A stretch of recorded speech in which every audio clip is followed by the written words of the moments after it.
സ്വാഗതം പേജ് 10 സ്റ്റോറീസിലേക്ക്. ഇറാനെതിരായ യുദ്ധം അമേരിക്ക തോൽക്കും. അത് അമേരിക്കൻ സാമ്രാജ്യത്വത്തിന്റെ തന്നെ തകർച്ചയ്ക്ക് കാരണമാകും. ചൈനക്കാരനായ പ്രൊഫസർ ജിയാങ് ഷൂക്കിന്റെ പ്രവചനം അങ്ങനെയാണ്. പുള്ളിയുടെ പ്രവചനം അങ്ങ് തള്ളിക്കളയും മുമ്പ് ജിയാങ് നടത്തിയ 2 മുൻ പ്രവചനങ്ങൾ കൂടി നമ്മൾ അറിഞ്ഞിരിക്കണം. ആദ്യത്തെ പ്രവചനം ഡൊണാൾഡ് ട്രംപ് 2024 വീണ്ടും അധികാരത്തിൽ വരും എന്നതാണ്. രണ്ടാമത്തെ പ്രവചനം ഇറാനെ ട്രംപ് ആക്രമിക്കും എന്നതാണ്. ഈ 3 പ്രവചനങ്ങളും പ്രൊഫസർ ജിയാങ് നടത്തിയത് 2024 മെയ് മാസത്തിലാണ്. തൻ്റെ പ്രെഡിക്റ്റീവ് ഹിസ്റ്ററി എന്ന യൂട്യൂബ് ചാനലിലൂടെയാണ് ജിയാങ്ങിൻ്റെ പ്രവചനം. ജിയാങ് വീഡിയോ തയ്യാറാക്കിയപ്പോൾ തള്ളിപ്പറഞ്ഞവർ തന്നെ ഇപ്പോൾ മൂക്കത്ത് വിരൽ വയ്ക്കുകയാണ്. അമേരിക്കയും ഇസ്രയേലും ചേർന്ന് ഇറാനെ ആക്രമിച്ചതോടെയാണ് ജിയാങ്ങിൻ്റെ വീഡിയോ വീണ്ടും വൈറലായത്. ഇപ്പോൾ ബ്രേക്കിംഗ് പോയിന്റ് എന്ന അമേരിക്കൻ സ്വതന്ത്ര വാർത്താ ചാനൽ നടത്തിയ അഭിമുഖത്തിലും ജിയാങ് പ്രവചനങ്ങളിൽ ഉറച്ചു നിൽക്കുകയാണ്. ഈ അഭിമുഖം ഇപ്പോൾ തന്നെ ലക്ഷക്കണക്കിന് ആളുകളാണ് കണ്ടു കഴിഞ്ഞത്. ചരിത്രകാരനും തത്വചിന്തകനും വിദ്യാഭ്യാസ വിചക്ഷണനുമായ ജിയാങ് വെറുതെ അങ്ങ് പ്രവചിക്കുകയല്ല. ഗണിതശാസ്ത്രത്തിലെ ഗെയിം തിയറിയും ചരിത്രവും ഭൗമരാഷ്ട്രീയവും വേണ്ട അളവിൽ ചേർത്താണ് പ്രഡിക്റ്റീവ് വീഡിയോകൾ ജിയാങ് തയ്യാറാക്കുന്നത്.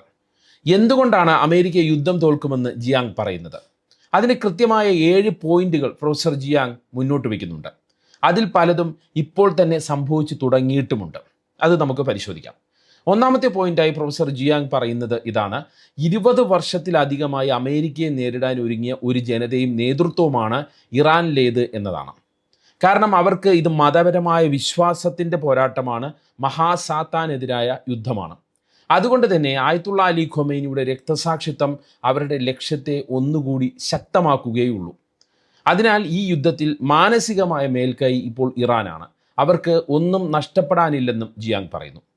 രണ്ടാമത്തെ പോയിന്റിലേക്ക് വന്നാൽ, കഴിഞ്ഞ ജൂണിലെ 12 ദിന യുദ്ധത്തിൽ അമേരിക്കയും ഇസ്രയേലും ചേർന്ന് ആക്രമിച്ചപ്പോൾ തന്നെ അവരുടെ പ്രഹരശേഷി വിശകലനം ചെയ്യാൻ ഇറാന് കഴിഞ്ഞു. മാത്രമല്ല, ഇപ്പോഴത്തെ ആക്രമണത്തിന് തയ്യാറെടുക്കുവാൻ അവർക്ക് 8 മാസത്തോളം സമയവും കിട്ടി. 20 വർഷത്തെ ഒരുക്കത്തിനൊപ്പം ഈ പഠനവും ഇറാന് മുൻതൂക്കം നൽകുന്നു. അതനുസരിച്ചുള്ള യുദ്ധതന്ത്രം ഇറാൻ ഒരുക്കിയിട്ടുണ്ട്. പ്രോക്സികളായ ഹൂതികൾ, ഹിസ്ബുള്ള, ഹമാസ്, ഷിയ മിലിഷ്യകൾ എന്നിവരിലൂടെ അമേരിക്കൻ മാനസികാവസ്ഥ മനസ്സിലാക്കാനും ഇറാന് കഴിഞ്ഞിട്ടുണ്ട്. അമേരിക്കൻ സാമ്രാജ്യത്വത്തെ എങ്ങനെ ദുർബലപ്പെടുത്താമെന്നും ആത്യന്തികമായി നശിപ്പിക്കാമെന്നും ഇറാന് കൃത്യമായ തന്ത്രങ്ങളുണ്ടെന്ന് പ്രൊഫസർ ജിയാങ് പറയുന്നു. മൂന്നാമത്തെ പോയിന്റിലേക്ക് വന്നാൽ, ഗൾഫ് രാജ്യങ്ങളുടെ പിന്തുണയില്ലാതെ മേഖലയിൽ അമേരിക്കയ്ക്ക് ഒന്നും ചെയ്യാനാകില്ലെന്ന് ഇറാൻ അറിയാം. അതുകൊണ്ട് തന്നെയാണ് ദുബായിയെയും സൗദിയെയും ബഹ്റിനെയും ഖത്തറിനെയും കുവൈറ്റിനെയും ഒക്കെ ഇറാൻ ആക്രമിക്കുന്നത്. സാമ്പത്തിക കേന്ദ്രങ്ങളായ എണ്ണ ശുദ്ധീകരണശാലയും തുറമുഖവും ഒക്കെ ലക്ഷ്യം വെക്കുന്നതിലൂടെ ഈ രാജ്യങ്ങളുടെ സാമ്പത്തിക അടിത്തറയെ തന്നെ ആക്രമിക്കുകയാണ് ഇറാൻ. ലോകത്തെ ധനികർ ഏറ്റവും സുരക്ഷിതമായി കണ്ടിരുന്ന കോടികൾ നിക്ഷേപിച്ച് വിരമിക്കൽ ജീവിതം പ്ലാൻ ചെയ്തിരുന്ന ദുബായിക്ക് ഇറാൻ്റെ ആക്രമണത്തിലൂടെ ആ സ്ഥാനം ഒറ്റ രാത്രി കൊണ്ടാണ് നഷ്ടമായത്. പാം ജുമൈറ പോലും സുരക്ഷിതമല്ല എന്ന് ഇറാൻ ലോകത്തിന് മുന്നിൽ തെളിയിക്കുന്നു. സൗദിയും ബഹ്റിനും ഖത്തറും കുവൈറ്റും ഇറാൻ ആക്രമിക്കുന്നത് അമേരിക്കയ്ക്കെതിരെ ഈ രാജ്യങ്ങളെ പതുക്കെ തിരിക്കാൻ വേണ്ടി തന്നെയാണ് എന്നും പ്രൊഫസർ ജിയാങ് പറയുന്നു. നാലാമത്തെ പോയിന്റിലേക്ക് വന്നാൽ, ഗൾഫ് രാജ്യങ്ങളിലെ ആദ്യഘട്ട ആക്രമണങ്ങളിലും അമേരിക്ക പാഠം പഠിച്ചില്ല എങ്കിൽ ഇറാൻ അടുത്ത് ചെയ്യാൻ പോകുന്നത് GCC രാജ്യങ്ങളുടെ കടൽ വെള്ള ശുദ്ധീകരണ പ്ലാന്റുകൾ ആക്രമിക്കുക എന്നതായിരിക്കുമെന്ന് പ്രൊഫസർ ജിയാങ് പറയുന്നു. 60% ജല ആവശ്യങ്ങളും ശുദ്ധീകരിച്ച കടൽ വെള്ളം കൊണ്ട് നിറവേറ്റുന്ന രാജ്യങ്ങളാണ് ഗൾഫ് രാജ്യങ്ങൾ. അതുകൊണ്ട് തന്നെ വെള്ളം കിട്ടാതെയായാൽ ആഭ്യന്തര പ്രശ്നങ്ങൾ അവിടെ രൂക്ഷമാകും. അത് അമേരിക്കയോടും ട്രംപിനോടുമുള്ള വെറുപ്പ് വലിയ രീതിയിൽ കൂട്ടും. ഇപ്പോൾ തന്നെ അമേരിക്കയോട് വലിയ രീതിയിലുള്ള എതിർപ്പ് ഗൾഫ് രാജ്യങ്ങളിൽ ഉണ്ട് എന്നതുകൂടി ഈ അവസരത്തിൽ നമ്മൾ കണക്കിലെടുക്കണം. ഹോർമൂസ് കടലിടുക്ക് അടച്ചതോടെ എണ്ണയുടെ കയറ്റുമതി മാത്രമല്ല, അവശ്യ സാധനങ്ങളുടെ ഇറക്കുമതിയും ഗൾഫ് രാജ്യങ്ങൾക്ക് തലവേദനയായി മാറും. ഗൾഫ് രാജ്യങ്ങൾ ശരിക്കും നടുകടലിൽപ്പെടുന്ന അവസ്ഥയാകുമെന്ന് പ്രൊഫസർ ജിയാങ് പറയുന്നു. അഞ്ചാമത്തെ പോയിന്റ്, ഗൾഫ് രാജ്യങ്ങൾ അമേരിക്കൻ സമ്പദ് വ്യവസ്ഥയുടെ ആണിക്കല്ലാണ്. അവർ പെട്രോളിയം വിറ്റ് കിട്ടുന്ന ഡോളർ ഓഹരി വിപണികളിലെ നിക്ഷേപങ്ങളിലൂടെ അമേരിക്കൻ സമ്പദ് വ്യവസ്ഥയിലേക്ക് തിരികെ എത്തിക്കുന്നു. നിലവിലെ അമേരിക്കൻ സമ്പദ് വ്യവസ്ഥയെ താങ്ങി നിർത്തുന്നത് AI നിക്ഷേപങ്ങളും ഡാറ്റാ സെൻറ്ററുകളുമാണ്. ഇതിൻ്റെ വലിയൊരു ഭാഗം വരുന്നത് ഗൾഫ് രാജ്യങ്ങളിൽ നിന്നുമാണ്. ഗൾഫ് രാജ്യങ്ങൾക്ക് എണ്ണ വിൽക്കാൻ കഴിഞ്ഞില്ല എങ്കിൽ, അമേരിക്കയിലെ AI ബിസിനസ്സിനെ സാമ്പത്തികമായി സഹായിക്കാൻ കഴിഞ്ഞില്ല എങ്കിൽ അത് അമേരിക്കയുടെ സമ്പദ് വ്യവസ്ഥയെ തകർക്കും. ഇതിനു വേണ്ടിയുള്ള നീക്കമാണ് ഇറാൻ നടത്തുന്നത് എന്നാണ് ജിയാങ് പറയുന്നത്. UAE Amazon data centre Iran ആക്രമിച്ചത് ഇതുമായി നമ്മൾ കൂട്ടി വായിക്കണം. ഇനി ആറാമത്തെ പോയിന്റിലേക്ക് വന്നാൽ, ഇറാൻ്റെ കൈവശമുള്ള മിസൈൽ ഡ്രോൺ ശേഖരമൊന്നും പെട്ടെന്ന് തീരില്ല. $50,000 മാത്രം വിലയുള്ള ഇറാൻ ഡ്രോണിനെ വെടിവെച്ചിടാൻ $10 ലക്ഷം വിലയുള്ള പ്രതിരോധ മിസൈലുകൾ 10ഉം 11ഉം എണ്ണമാണ് അമേരിക്കയും സഖ്യകക്ഷികളും ഉപയോഗിക്കുന്നത്. അതുകൊണ്ട് തന്നെ അവരുടെ ഇൻ്റർസെപ്റ്റർ ശേഖരം പെട്ടെന്ന് തീരും. അതിൻ്റെ പുതിയ ശേഖരം എത്താൻ വൈകുകയും ചെയ്യും. എന്നാൽ ഇറാൻ ആകട്ടെ തദ്ദേശീയമായി ഡെവലപ്പ് ചെയ്ത വളരെ ലളിതമായ സാങ്കേതിക വിദ്യ ഉപയോഗിച്ച് നിർമ്മിക്കുന്ന ആയിരക്കണക്കിന് ഡ്രോണുകൾ നിർമ്മിച്ച് സേനയ്ക്ക് നൽകുകയും ചെയ്യും. മാത്രമല്ല മറ്റൊരു കാര്യം കൂടി പ്രൊഫസർ ജിയാങ് എടുത്തു പറയുന്നുണ്ട്.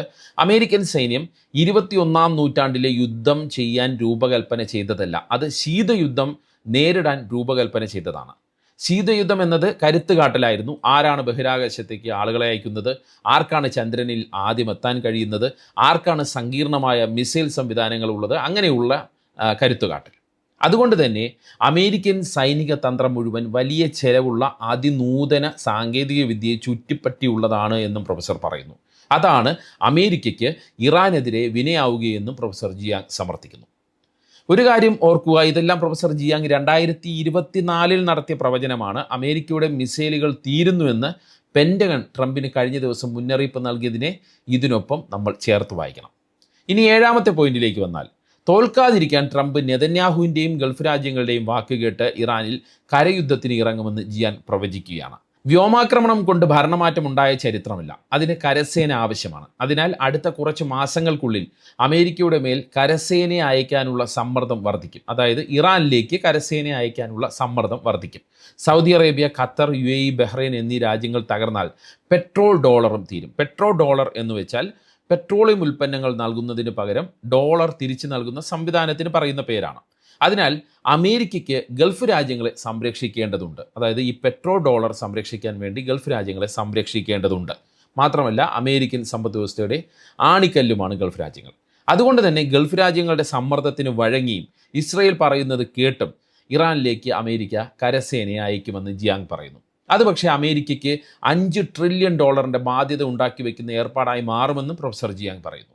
മലനിരകളാൽ ചുറ്റപ്പെട്ട ഇറാനിൻ്റെ ഭൂമിശാസ്ത്രം അഫ്ഗാൻ പോലെ തന്നെ അമേരിക്കയെ അല്ലെങ്കിൽ അമേരിക്കൻ സൈനികരെ വട്ടം ചുറ്റിക്കും. വിയറ്റ്നാം യുദ്ധത്തിന് സമാനമായ തിരിച്ചടി അമേരിക്കയ്ക്ക് ഉണ്ടാകുമെന്നും പ്രൊഫസർ ജിയാങ് പ്രവചിക്കുന്നു. ഇക്കാര്യങ്ങളൊക്കെ അറിഞ്ഞിട്ടും ഉപദേശകർ എതിർത്തിട്ടും ട്രംപ് എന്തിനാണ് ഇപ്പണിക്ക് ഇറങ്ങിയത് എന്ന ചോദ്യമാണ് ബ്രേക്കിംഗ് പോയിന്റ് അവതാരകർ ചോദിക്കുന്നത്. അതിന് 3 സാധ്യതകളാണ് പ്രൊഫസർ ജിയാങ് പറയുന്നത്. ഒന്നാമത്തേത് ട്രംപിൻ്റെ അതിമോഹവും അഹങ്കാരവുമാണ്. മദുരോയെ പിടിച്ചുകൊണ്ട് വന്നപ്പോൾ ആത്മവിശ്വാസം വല്ലാതെ കൂടി. അമേരിക്കൻ സൈന്യത്തിൻ്റെ കരുത്തിൽ ട്രംപ് വല്ലാതെ അമിതമായി വിശ്വസിച്ചു. അടുത്ത രാജ്യത്ത് കൂടി, അതായത് ഇറാനിൽ കൂടി പാവ ഭരണകൂടത്തെ കുടിയിരുത്താമെന്ന് ആത്മാർത്ഥമായി ട്രംപ് വിശ്വസിച്ചു.